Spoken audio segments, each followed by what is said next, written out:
Assalamualaikum warahmatullahi wabarakatuh.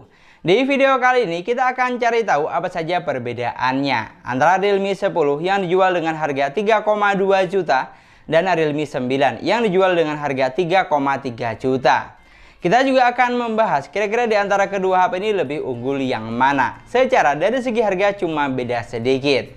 Dan nggak usah pakai lama, langsung saja kita cari tahu jawabannya. Kalau untuk desain, jujur kedua HP ini sudah sama-sama bagus.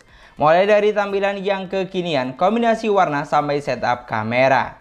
Di sini yang sedikit bikin beda, Realme 10 memiliki bentuk bodi yang flat atau kotak. Sedangkan Realme 9 bentuknya lebih unibody.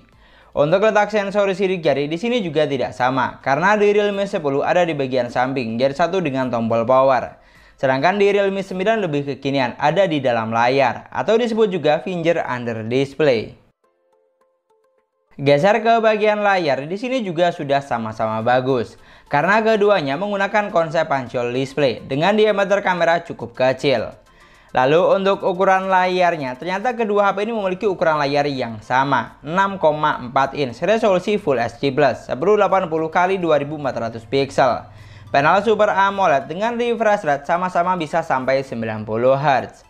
Jadi kalau untuk saturasi warnanya jujur saya no komplain, karena warna dari kedua HP ini sudah sangat memanjakan mata. Terlihat jelas, tajam dan kaya akan warna, ciri khas panel AMOLED.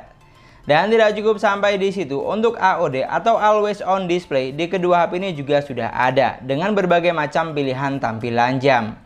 Jadi dari segi desain bisa dibilang kedua HP ini sama kuat. Namun yang jelas Realme 9 unggul dari letak sensor sidik jari yang sudah under display. Pindah ke bagian dapur pacu, untuk kapasitas memorinya kedua HP ini juga sama, 8/128 GB. Yang masih bisa ditambah dengan RAM virtual dan microSD jika dirasa masih kurang besar. Lalu untuk chipsetnya, Realme 10 ditenagai dengan chipset MediaTek Helio G99 octa-core 2,2 GHz fabrikasi 6 nanometer yang mampu menghasilkan skor Antutu di angka 375 ribuan. Sedangkan Realme 9 dibekali dengan chipset Snapdragon 680 octa-core 2,0 GHz yang berfabrikasi juga 6 nanometer. Dan untuk skor Antutu yang dihasilkan ada di angka 288 ribuan, lebih kecil dari Realme 10. Jadi sudah jelas kalau untuk chipsetnya di sini Realme 10 lebih ngebut karena terbukti mampu menghasilkan skor Antutu yang lebih tinggi. Sedangkan untuk urusan persensoran, kedua HP ini sudah dibekali dengan sensor yang lengkap, hampir semua ada. Tapi buat kamu yang butuh sensor NFC, sayangnya di kedua HP ini tidak ada. Dan untuk sensor giroskopnya, di Realme 10 masih menggunakan virtual gyro, sedangkan Realme 9 lebih unggul karena sudah menggunakan hardware gyro. Lalu untuk performanya, kedua HP ini saya coba buat main PUBG Mobile. Di sini Realme 10 mampu menghasilkan settingan grafik Smooth Ultra, Balance Ultra dan bisa mentok sampai SD High. Sedangkan Realme 9 lebih rendah, hanya di Smooth High dan mentok sampai Balance Medium saja. Untuk grafiknya di sini Realme 10 memang lebih unggul, tapi kalau untuk masalah gameplay tidak terlalu beda jauh dan yang jelas keduanya sudah mampu menjalankan game dengan baik. Perbedaan yang mencolok malah dari sensor giroskopnya. Yang dimana giroskop di Realme 10 terasa delay atau kurang satset karena masih menggunakan virtual gyro. Sedangkan di Realme 9 terasa lebih lancar dan cukup responsif berkat menggunakan giroskop hardware. Jadi kalau untuk kecepatan chipset di sini Realme 10 memang lebih unggul. Tapi untuk pengalaman saat gameplay khususnya PUBG Mobile di Realme 9 terasa lebih playable, terutama buat kamu yang mengutamakan giroskop lancar. Geser ke bagian baterai, kedua HP ini dibekali dengan kapasitas baterai yang sama, yaitu sebesar 5000 mAh. Dengan kecepatan isi daya juga sama, sudah fast charging hingga 33 Watt. Tapi untuk teknologinya di sini berbeda, karena Realme 10 menggunakan SuperVOOC 33 Watt, sedangkan Realme 9 menggunakan Dart Charging 33 Watt. Namun yang jelas keduanya sudah sama-sama ngebut, tidak sampai 1,5 jam untuk isi daya sampai penuh. Lalu kalau untuk masalah daya tahan baterai lebih awet yang mana, baliknya sih tergantung pemakaian masing-masing saja.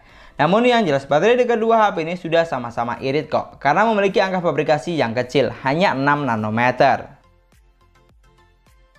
Lanjut ke bagian sistem, Realme 10 dan Realme 9 berjalan di versi UI yang sama, yaitu Android 12 basis Realme UI 3.0. Jadi untuk tampilan, tata letak, sampai fitur yang ditawarkan juga sama persis. Di sini yang saya suka, pilihan tampilan seperti tema sampai wallpaper ada banyak, tinggal disesuaikan saja dengan selera. Untuk fitur yang disediakan di keduanya juga sudah lengkap, hampir semua ada. Fitur penting seperti ketuk 2 kali untuk on off, belah layar jadi 2, screenshot 3 jari, rekam layar, mode game, dan screen mirroring sudah tentu ada. Jadi kamu tidak perlu khawatir. Dan yang terakhir, untuk sektor kamera, Realme 10 dibekali dengan 50 megapiksel kamera utama dan 2 megapiksel kamera bokeh. Untuk kamera selfie-nya sebesar 16 megapiksel. Sedangkan Realme 9 dibekali dengan 108 megapiksel kamera utama, 8 megapiksel kamera ultrawide, dan 2 megapiksel kamera makro. Untuk kamera selfie-nya sebesar 16 megapiksel. Jadi sudah jelas di sini, kalau untuk megapiksel kamera, Realme 9 lebih unggul. Selain lensanya lebih banyak, untuk megapiksel yang digunakan juga lebih besar. Tapi kalau untuk fitur kamera yang ditawarkan di kedua HP ini sudah sama-sama lengkap, hampir semua ada. Tapi yang sedikit disayangkan, untuk fitur ultra stabil video baik di Realme 9 atau Realme 10 belum ada. Sedangkan kalau untuk hasil kameranya, kamu tidak usah khawatir. Karena kedua HP ini sudah mampu menghasilkan jepretan foto yang bagus. Mulai dari detail, tingkat ketajaman, bahkan sampai saturasi warnanya yang sama-sama ngejreng, ciri khas Realme. Pokoknya sekali jepret siap untuk upload. Tapi yang harus kamu ingat, kamera 108 megapiksel di Realme 9 bukan buat hasil foto jadi auto bagus atau kinclong, melainkan hanya untuk ukuran atau resolusi yang lebih tinggi. Jadi saat hasil fotonya di zoom atau dicetak dengan ukuran yang besar tidak pecah. Lalu untuk kamera selfie-nya, kedua HP ini dibekali dengan besaran megapiksel yang sama, 16 megapiksel. Jadi untuk foto yang dihasilkan terlihat masih 11-12, tidak ada perbedaan yang signifikan. Ada satu ketika lebih bagus di Realme 10 dan sebaliknya, terkadang hasilnya lebih oke di Realme 9. Dan yang terakhir, ini adalah contoh dari perekaman videonya. Di sini untuk resolusi, Realme 10 bisa mentok sampai 1080 pixel, 60 frame per second. Sedangkan Realme 9 hanya 30 frame per second. Untuk kondisinya di video ini memang tidak sama atau di waktu yang berbeda. Jadi untuk saturasi warnanya lumayan jomplang. Namun yang jelas, kalau untuk kualitas keduanya sudah sama-sama bagus kok dan bisa diandalkan. Lalu kalau untuk video kamera depan, hasilnya kurang lebih akan seperti ini. Karena megapiksel yang digunakan sama, jadi untuk kualitas video yang dihasilkan juga masih mirip-mirip. Tapi Realme 9 sedikit lebih unggul menurut saya, karena untuk warna di bagian wajah terlihat lebih soft. Di sini kamu juga bisa bantu nilai dan koreksi. Dari semua poin yang sudah kita bahas, kamu tidak usah terlalu bingung untuk pilih yang mana. Karena kedua HP ini sudah sama-sama bagus. Mulai dari segi desain, spesifikasi, performa, bahkan sampai kameranya. Pokoknya sudah bisa diandalkan untuk digunakan berbagai kebutuhan. Di sini yang jelas, Realme 10 unggul dari seri chipset yang lebih ngebut dan terbaru. Sedangkan Realme 9 unggul dari finger under display, sensor giroskop lebih lancar, jumlah lensa lebih banyak, dan kamera utama yang lebih besar.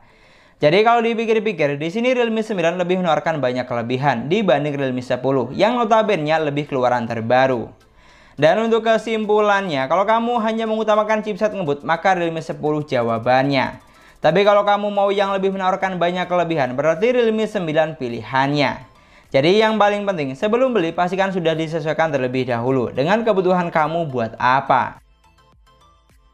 Dan mungkin sekian dulu pembahasan kita kali ini. Terima kasih banyak buat yang sudah nonton videonya sampai akhir. Semoga videonya gampang dan mudah dipahami. Dan yang paling penting, semoga videonya bermanfaat. Jangan lupa like dan komen videonya. Jangan lupa juga subscribe channel sesuai harga. Kita ketemu lagi di video selanjutnya. Assalamualaikum warahmatullahi wabarakatuh.